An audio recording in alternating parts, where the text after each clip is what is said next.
Yo, what's poppin', people? Your boy Snacks is back in the building with another banger. And you know how we do. Before we get started, we got to give a shout out to you, the viewer, for taking the time out to watch this video. But while you're here, do us a solid. Hit that like button, hit the subscribe button, and don't forget to hit that little star at the bottom and hype your boy up.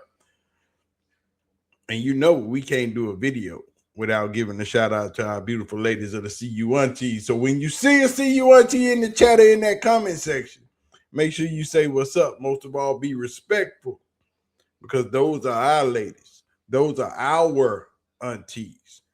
Some of our biggest supporters also. Big shout out to the CU Aunties. Now, the Cleveland media seems to have a new problem with Shedeur Sanders. Happy holidays to everybody. I hope you guys have a wonderful Christmas. Make sure you spend all the time you can with your loved ones. And if you can't, make sure you at least give them a FaceTime, a video, or something. Do what you got to do, man. Make sure you tell the people you love that you love them and spend as much time as you can with the people that you love on these holiday season. But back to our regular scheduled program.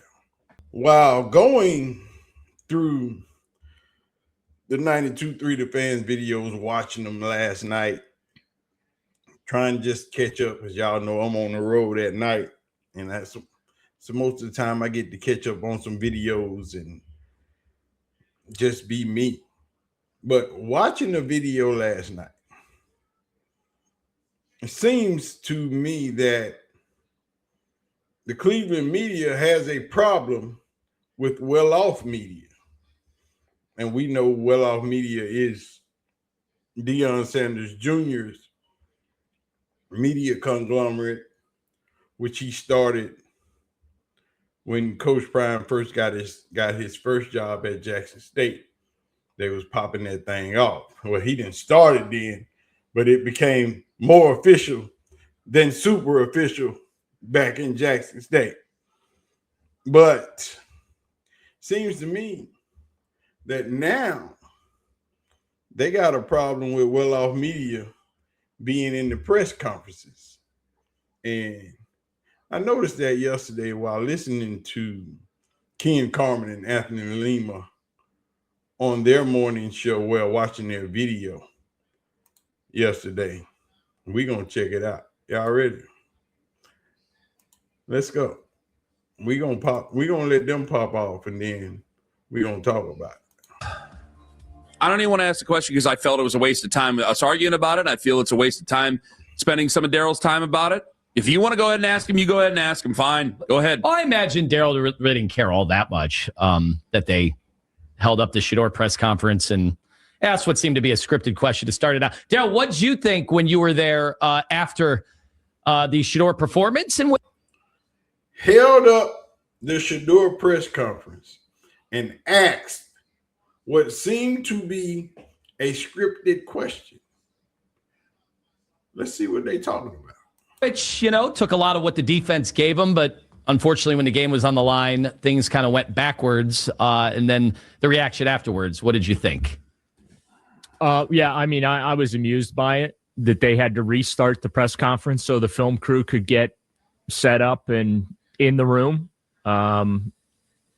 But this is what the Browns have historically done over the years. They historically done over the years. Do you hear that? Over the years, way before which Shedeur. Is what? Yeah. Wasn't there? What was that show? As soon as the Haslams bought the team, they did some road test.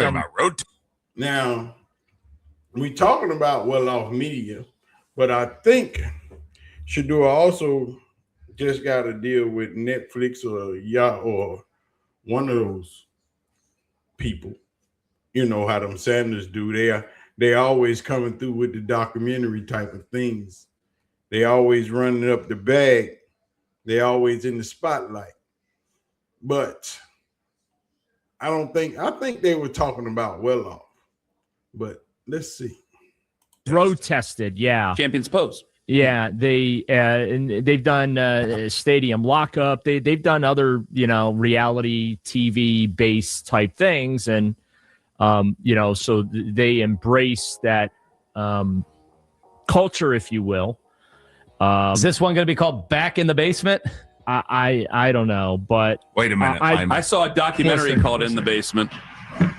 Late to the party, You guys, your question again. Go ahead, Lyman. Ask that question again. Is this going to be called Back to the Basement? Yeah, I would say this, that I understand it, but that doesn't mean I have to like it.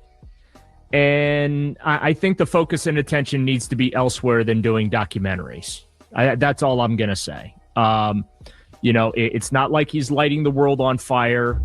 It's not like he's a first-round pick, even though we're trying to evaluate him like he's a first-round pick. And I don't know. I just feel like you got to earn some privileges. And the Browns do a very good job of enabling their players. They enabled Baker Mayfield. That did not go well. Got to earn what privileges? Now, what they are talking about is Welloff. Now, Welloff was also in the press conference, and he said you have to restart the press conference and start off with a scripted question. What scripted question was that? May I ask, sir? You said a scripted question. Let's find out, because this is Welloff's version of the press conference. You guys, your question again. So, from HBCU to Power 5, now to the NFL, what has been most helpful to you during this NFL process? I would say each step been the most helpful for me, because a lot of different perspectives, it's a lot of different viewpoints. And now, that is courtesy of Welloff Media.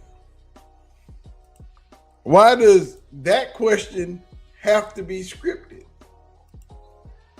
He said asking a very scripted question because he asked him about coming from an HBCU.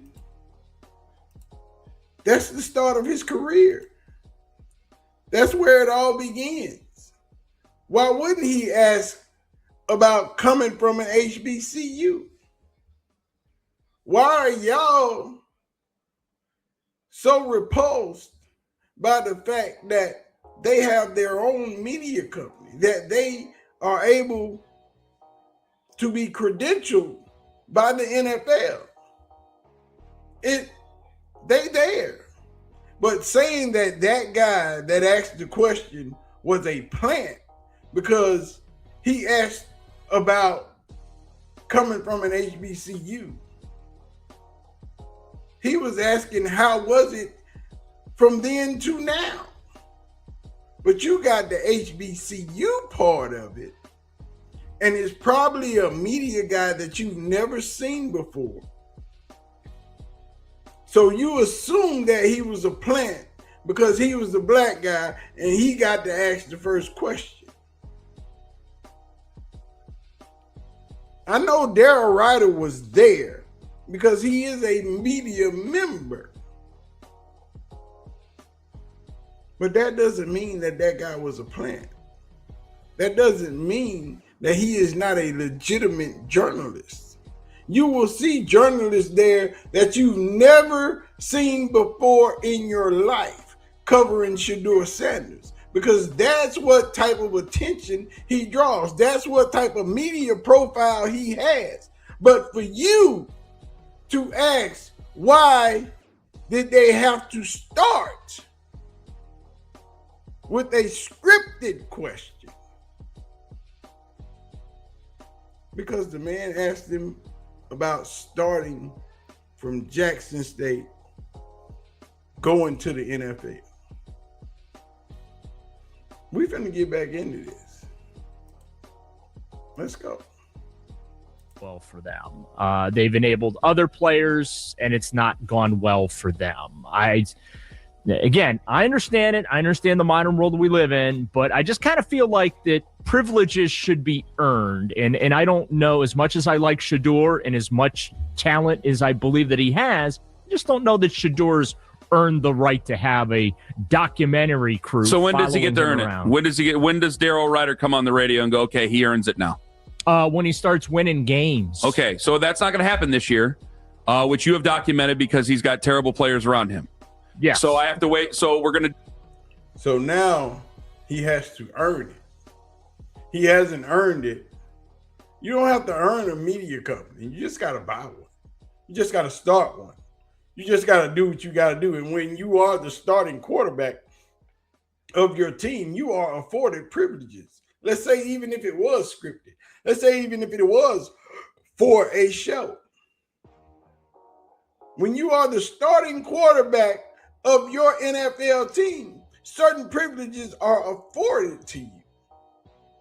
But you seem to have a problem because he has those privileges. Because somebody was able to do something that no other quarterback in Cleveland has done. Y'all got to get used to new shit. Because with Shedeur, there will always be something new. There will always be something different. Because with this type of swag, with this type of clout, with this huge of a fan base, with this big of a draw, you're going to see plenty of stuff you've never seen happen in Cleveland as long as Shedeursanders is in that building. So get ready for it and get used to it. Let's listen to this crap. Do an off season. So when should he? When is he allowed to, hold court as the guy who's the starting quarterback as of right now for the Cleveland Browns? I need to know if we're going to have these if we're going to take everything. No, if we're going to take everything so literally, I need to know a rule now. I need the Daryl Ryder, Anthony Lima rule. When you start winning games, you can do all the documentaries you want. Because I'm getting pretty pissed off myself here because I'm not trying. See, when he starts winning games, you can't win games until you got adequate teammates, adequate support, adequate coaching. When you got the proper amount of support, then he can start winning games. Then he can start doing the damn thing. Then he can start doing all the things that you want to do. Even on the afternoon show, they had this debate about Shedeur, about why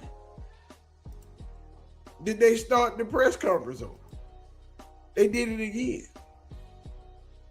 Let's go. Controlling what you can control as a person, as a player. I think I have to do my part, get some wins. I think I have to do my part and play clean football, and the rest isn't in my hands, so that's really all it is. I don't own the organization, so I can't promise anything will happen, I'm not God. I can't dictate what's going to happen each and every day, each and every minute, so you just got to enjoy what you do have. You got to enjoy the present. You can't look too deep into the future because then you'll miss the blessings and the lessons that you learned from the now. Shedeursanders earlier today talking.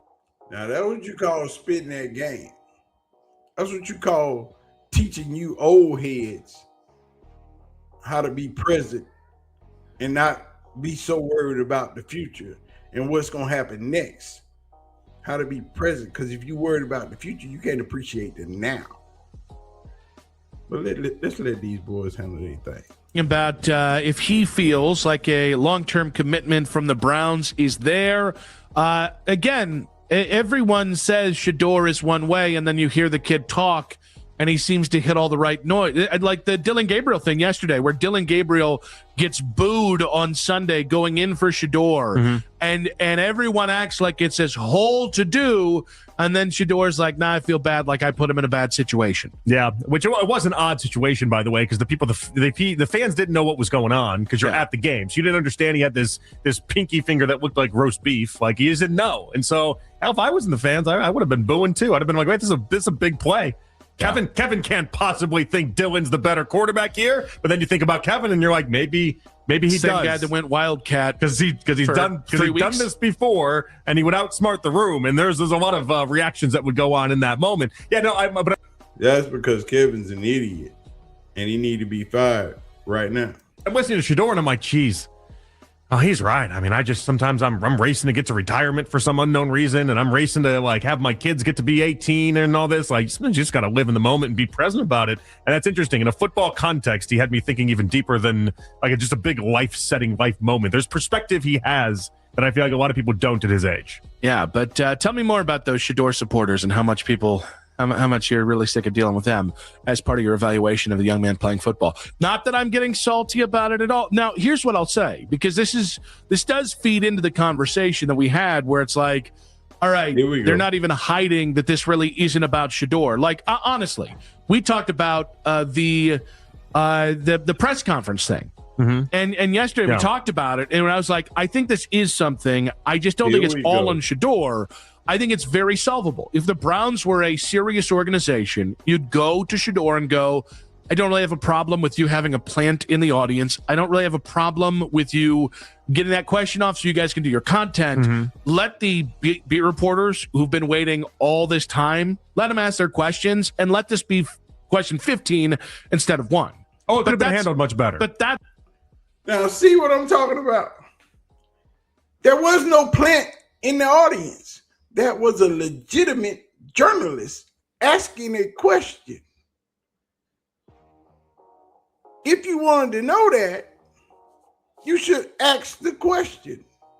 Call the Browns and ask who was credentialed to be in your press conference.